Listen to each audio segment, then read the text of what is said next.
नमस्कार, सभी का स्वागत है पीएमसी हिंदी अद्वैतामृतम में। और कुछ महावाक्य के बारे में हम डिस्कस कर रहे हैं। 7 स्टेप्स ऑफ सैल्वेशन। हमको ये बात अभी का अभी हम कुछ नहीं बोल रहे, बहुत सालों से, बहुत युग से यही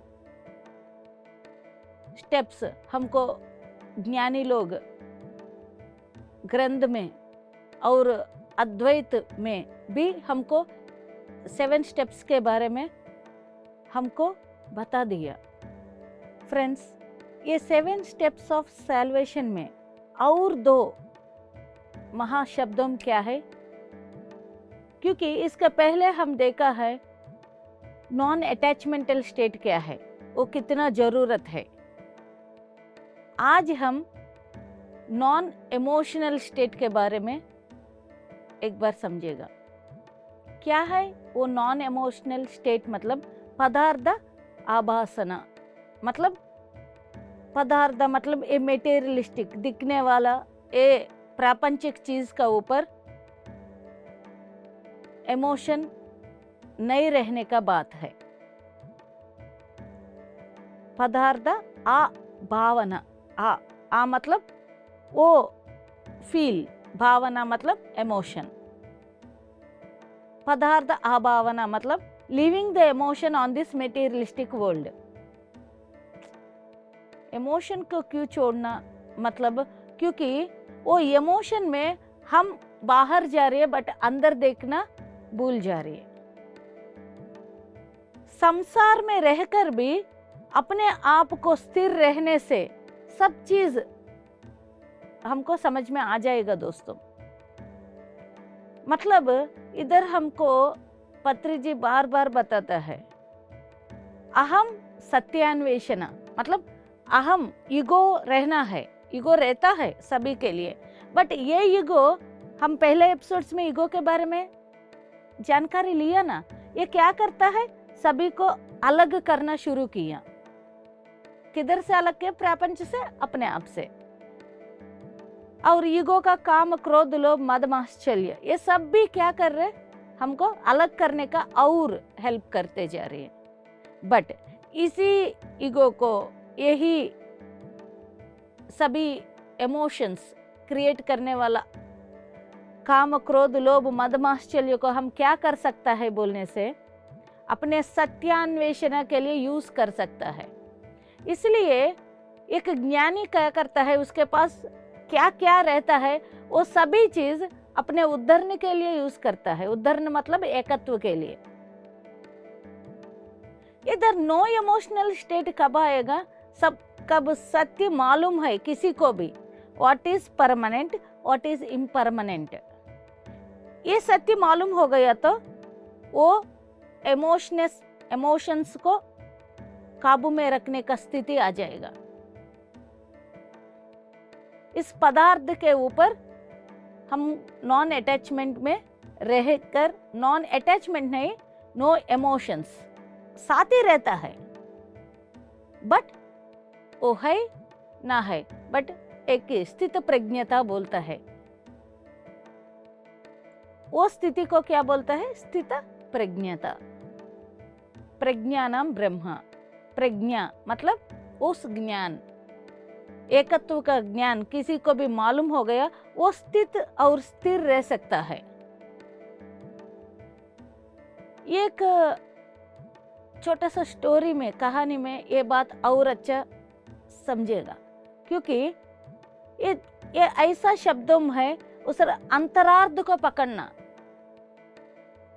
भगवत गीता को पढ़ने अलग है, उसको सार को समझना अलग है। ये किस व्यक्ति ने वो सार को लेकर जीवन में अप्लाई किया, वो सत्य का जीवन जिएगा। इसलिए एक छोटा सा कहानी से, एक राज्य है, एक राज्य, उस राज्य का परंपरा क्या है, हर 4 साल के एक बार वो राज्य का मुख्य हाथी, जानवर में हाथी रहता है ना, किधर राजा बैठकर चलता है, वो हाथी क्या करेगा, एक फूल का माला पकड़कर वो माला पूरा गांव में घूमकर किसका गले में डालेगा वो राज्य का राजा बनेगा। इसलिए 4 साल के एक बार सब लोग इंतजार करता है, अरे हाथी आकर अपने गले में डालेगा क्या, हम राजा बनेगा क्या, ऐसा बोलकर। उस साल क्या हुआ, वो हाथी वो माला पकड़कर चलते जा रही है, पूरा गांव घूमते जा रही है। और उस गांव में एक सन्यासी, सब कुछ कौन छोड़ दिया, वो सन्यासी क्या किया, उस गांव में चलते चलते तालाब में पानी के लिए पीने के लिए उधर रुका है। और उसी समय वो हाथी आकर क्या किया, वो सन्यासी का गले में माला डाल दिया।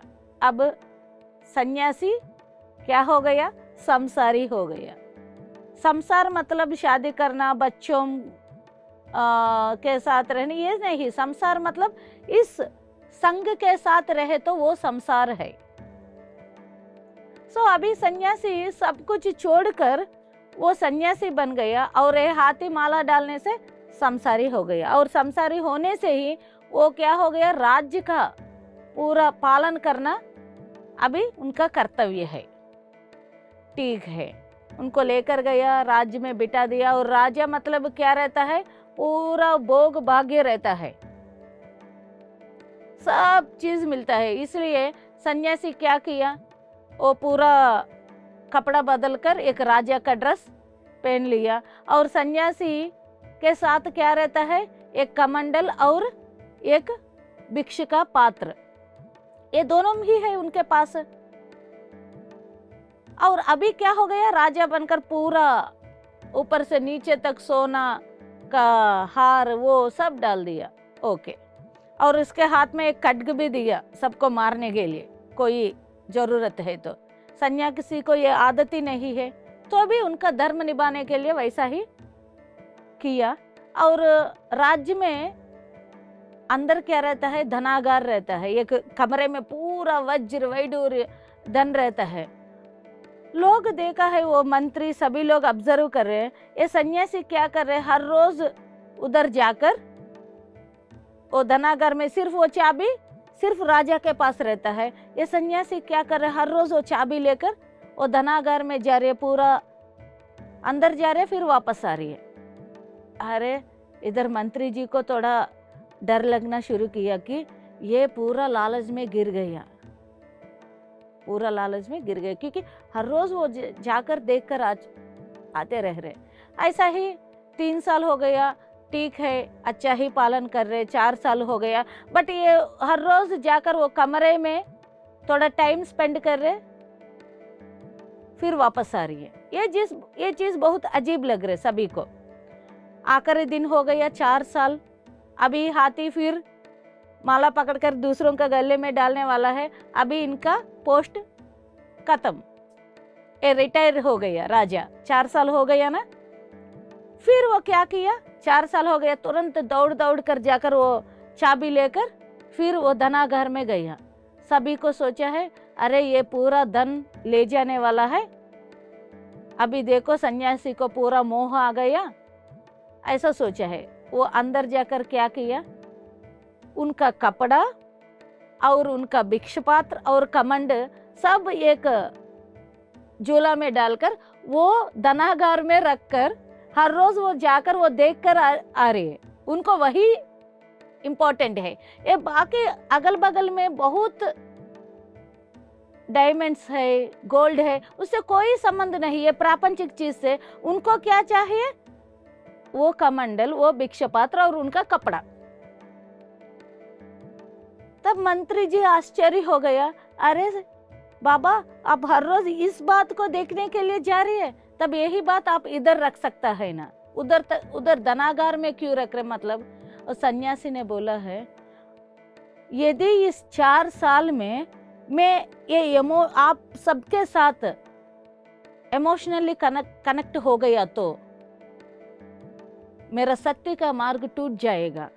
इसलिए पूरा राज्य का काम होने के बाद मैं हर समय जाकर मेरा असली स्थिति क्या है, मैं किधर हूँ, मैं किस स्थिति पर हूँ, किस सत्य के लिए मैं आगे जा रही है?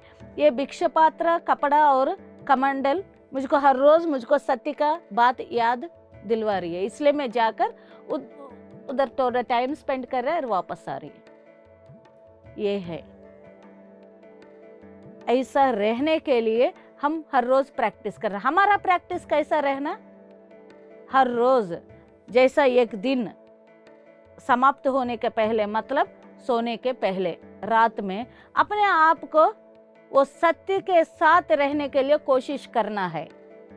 अपने आप को चेक करना है कि ये प्रापंचिक बंद में मैं बंदी हो गया और नहीं है, मेरे पास सत्य का रास्ता है और मैं संसार का रास्ते में हूँ, किस रास्ते में हूँ वो चेक करते जाना है। That is 6th point. Being non-attachmental state and no emotional state with this materialistic world. कितना सिंपल बट कठिन और सत्य का रास्ता है, रहता है, कठिन रहता है माय डियर फ्रेंड्स। सत्य का रास्ता इतना आसान नहीं है। एक जॉब के लिए जीवन में छोटा उम्र से पढ़ाई कर रहे, परीक्षा देते देते इतना 20 साल तक पढ़ाई कर रहे लोग, तब मुक्ति का पद के लिए वो प्राप्त करने के लिए थोड़ा तो परीक्षा लेना रहेगा और पास भी होना है। ये कैसा पास होगा? मतलब with practice, only with practice, और कुछ रास्ता नहीं है। अभी लास्ट अपना 7th पॉइंट क्या है? मतलब तुरिया स्थिति। तुरिया स्थिति मतलब सुपर कॉन्शियसनेस। इसी को दुख राहित्य स्थिति बोलता है। इसी स्थिति को पाने के लिए ये पूरा एक स्टेप्स को प्रैक्टिस करना पड़ता है। इसी स्थिति को पाने के लिए जन्मों से हम तपस्या कर रहे। तपस्या क्या तपस्या कर रहे? नित्यानंद स्थिति के लिए अलग अलग एक्सपीरियंस लेते लेते हम जन्मों में सीखते सीखते और आगे क्यों आ रही है? मतलब इस तुरिया स्थिति को समझने के लिए। ये नित्यानंद स्थिति, पूर्ण स्थिति, अलग अलग नाम है यही स्थिति को। तुरिया स्थिति मतलब क्या है? मतलब कंप्लीट कॉन्शियस स्टेट। मतलब कॉन्शियस स्टेट मतलब इसका मतलब कुछ अनकॉन्शियस है क्या? मतलब hi my dear friends,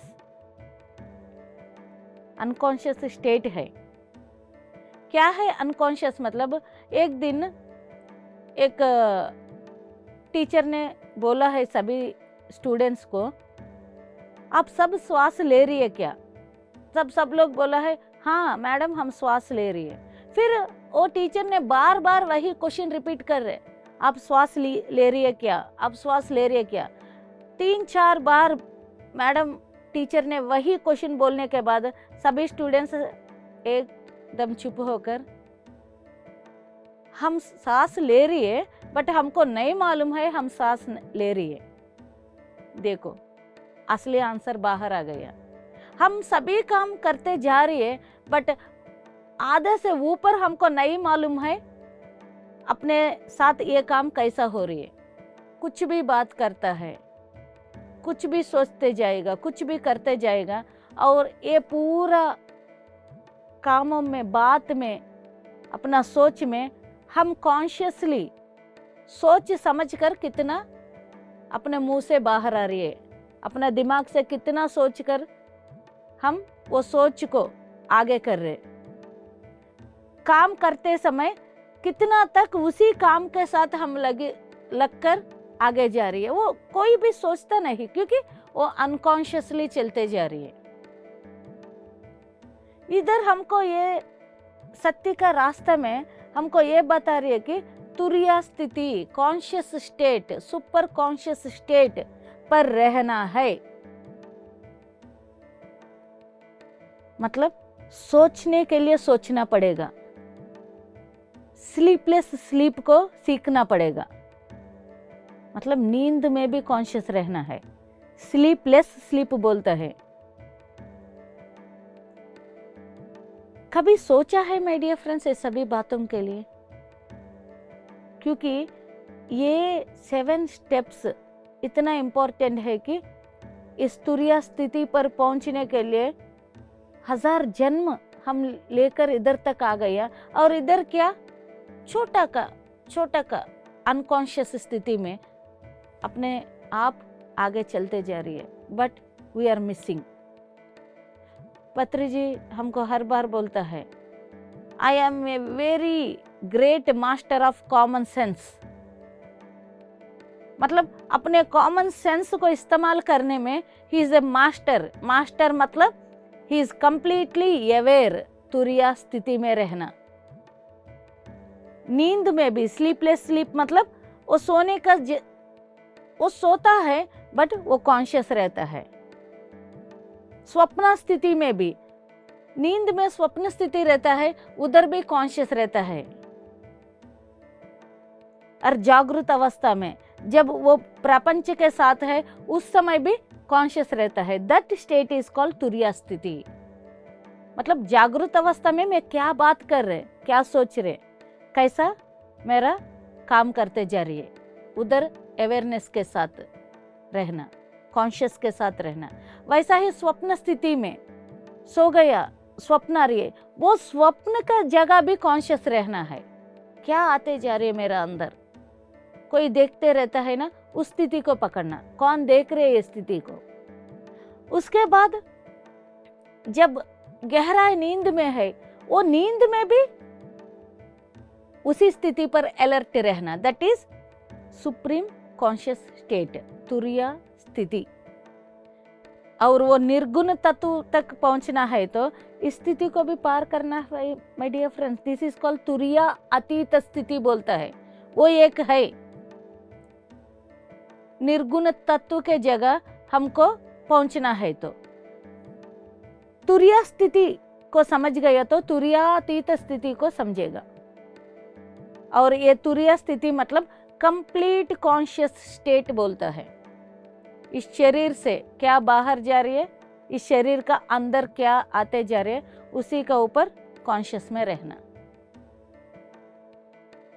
very beautiful 7 steps.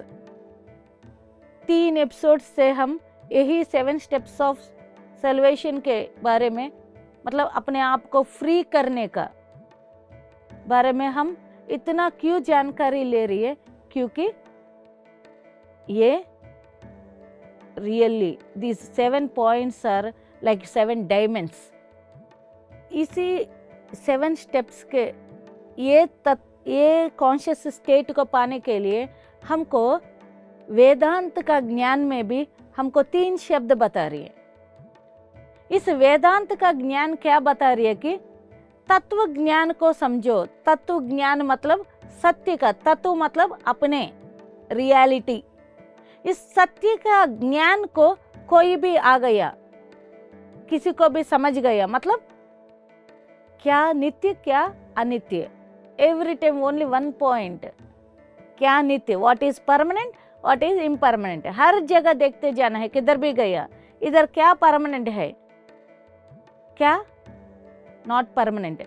एक घर लिया, इट इज नॉट परमानेंट, एक महीने में फिर वापस देना है।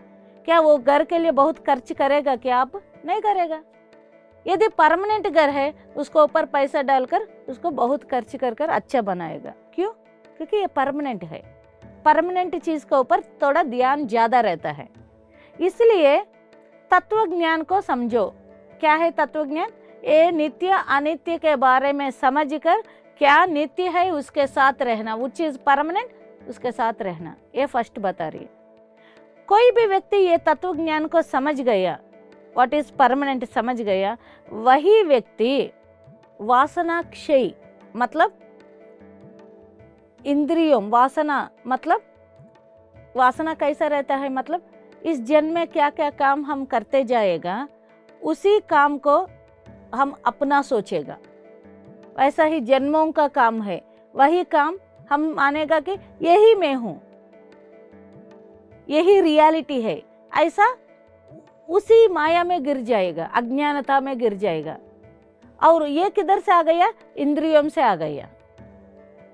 इसलिए कौन ये महाज्ञान को, तत्व ज्ञान को समझेगा, वो वासना क्षय, मतलब ये क्षयम मतलब लिविंग, इस माया को, अज्ञानता को छोड़ देगा। इंद्रियों से मिलने वाला अज्ञानता को छोड़कर क्या करेगा? मतलब मनोनाशः बता दिया वो लोग। वेदांत ज्ञानम क्या बता रहे? थर्ड स्टेप मनोनाशः। Automatically mind will become empty. Very easy step. कैसा एम्प्टी होगा? मतलब वो सिंपल बता रही है कि एक समंदर में एक नाव है, वो नाव में एक कौवा है। वो कौवा क्या बिना मालूम होकर वो नाव का ऊपर है और वो नाव समंदर में गया, और एक कौवा किधर भी देखो पूरा समंदर है, इसलिए वो कौवा को किधर भी जाने का जगह नहीं, सिर्फ वो नाव में ही बैठकर ऐसा देखते जा रही है। ये मन भी वैसा ही, किधर भी जाने का जगह नहीं, क्योंकि इंद्रियम जीरो हो गया, इंद्रियम का कुछ नहीं है। अभी ज्ञान भी समझ गया, इसलिए मन शून्य होना शुरू होता है माय डियर फ्रेंड्स। इसलिए भगवत गीता में भी कृष्ण भगवान ने अर्जुन का पूरा दुख का बात सुनकर पहला उनको ज्ञान देकर उसके बाद कर्म का बारे में बता दिया। तत्व ज्ञान बताकर उसके बाद कर्म के बारे में बता दिया। किस व्यक्ति को मालूम रहता है वही सही कर्म करता है। सो माय डियर फ्रेंड्स, अपने अद्वैत अमृतम के साथ, पीएमसी हिंदी के साथ बने रहो। अगले एपिसोड में और कुछ जानकारी बहुत अच्छा शब्दों के साथ, ज्ञान के साथ आगे जाएगा। Thank you.